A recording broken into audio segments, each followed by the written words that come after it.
जय हिंद दोस्तों, मैं शिव कुमार सिंह आप सभी को एसके कॉन्सेप्ट क्लियर के यूट्यूब चैनल पर स्वागत करता हूं। हम लोग भूगोल के चैप्टर 1 देख लिए थे। आज देख रहे हैं चैप्टर 1 का है, यूनिट 1 है, इकाई फर्स्ट, जिसका नाम है या शीर्षक है प्राकृतिक संसाधन। देखिए, इसका पहला क्वेश्चन है, जलोढ़ मृदा के विस्तार वाले राज्यों के नाम बताए। इन मृदा में कौन कौन सी फसलें उगाई जा सकती हैं। इसका उत्तर हो जाएगा जलोढ़ मृदा उत्तर भारत के पश्चिम में पंजाब से लेकर गंगा नदी के डेल्टा तक फैली है।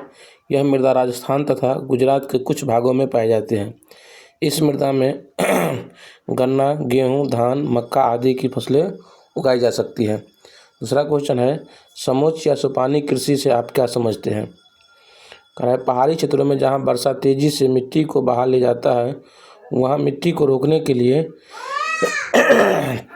पहाड़ों को सीढ़ीनुमा काटकर खेती की जाती है, जिसे समोच्च कृषि कहते हैं, जिससे उपजाऊ मिट्टी और खेती की नमी बनी रहती है। अब अगला है क्वेश्चन नंबर 3 होगा। कराए, पवन अपर्दन वाले क्षेत्रों में कृषि की कौन सी पद्धति उपयोगी मानी जाती है।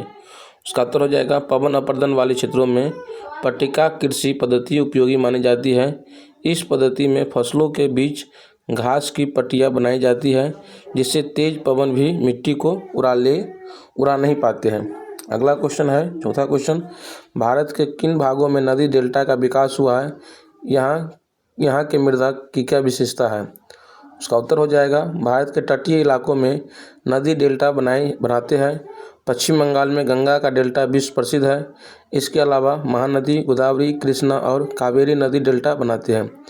यहाँ की मृदा जलोढ़ होती है, जो काफ़ी उपजाऊ होती है।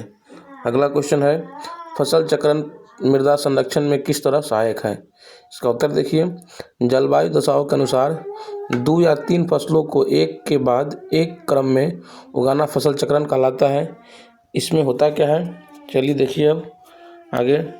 इसमें क्या किया जाता है, एक दलहनी फसल होना चाहिए, जैसे चना, मटर आदि। इनके जड़ों में राइबोसोम जीवाणु की ग्रंथि पाई जाती है, जो वायुमंडलीय नाइट्रोजन को नाइट्रेट में बदलकर पौधों को उपलब्ध कराता है, जिससे मृदा की उपज शक्ति बनी रहती है और मृदा का संरक्षण होता है।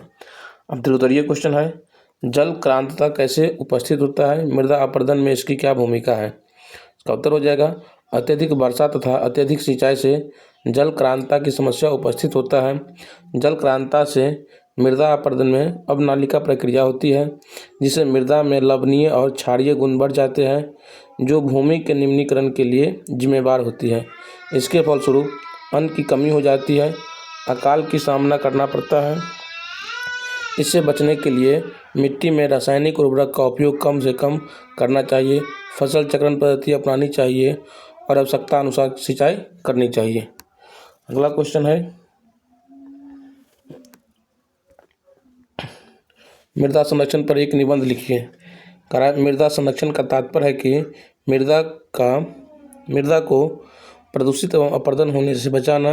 मृदा अपर्दन होने से पौधे के पोषक तत्व एवं कार्बनिक पदार्थ की कमी हो जाती है, जिससे पौधे के वृद्धि और विकास में बाधा उत्पन्न हो जाते हैं, जिससे कृषि उत्पादन में गंभीर रुकावट पैदा होता है और देश में भुखमरी की समस्या उत्पन्न होने लगती है।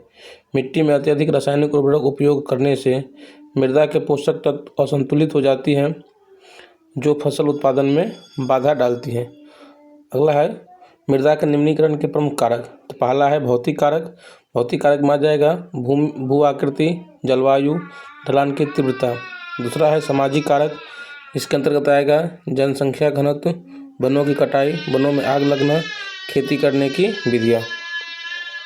अब है लास्ट क्वेश्चन इसका होगा, कह रहा है, भारत में अत्यधिक पशुधन होने के बावजूद भारतीय अर्थव्यवस्था में इसका योगदान लगभग नगण्य है, मतलब नहीं के बराबर है। भारत को पशुधन के मामले में विश्व के अग्रणी देशों में शामिल किया गया है, किंतु अस्थायी चारागाह के लिए बहुत कम भूमि उपलब्ध है, जो पशुओं के लिए पर्याप्त नहीं है। इसका कारण है कि कृषि क्षेत्र में वृद्धि होना और भारत में अच्छे नस्ल के पशुओं का न होना, पशु उत्पादन का हमारे देश में ही खर्च हो जाना इत्यादि, ये सब उसका क्या है कारण है। पशुधन के निर्यात न कर पाने के कारण अर्थव्यवस्था में कोई योगदान नहीं है। चलिए हम लोग का ये यूनिट फर्स्ट क्या हो गया, ख़त्म हो गया।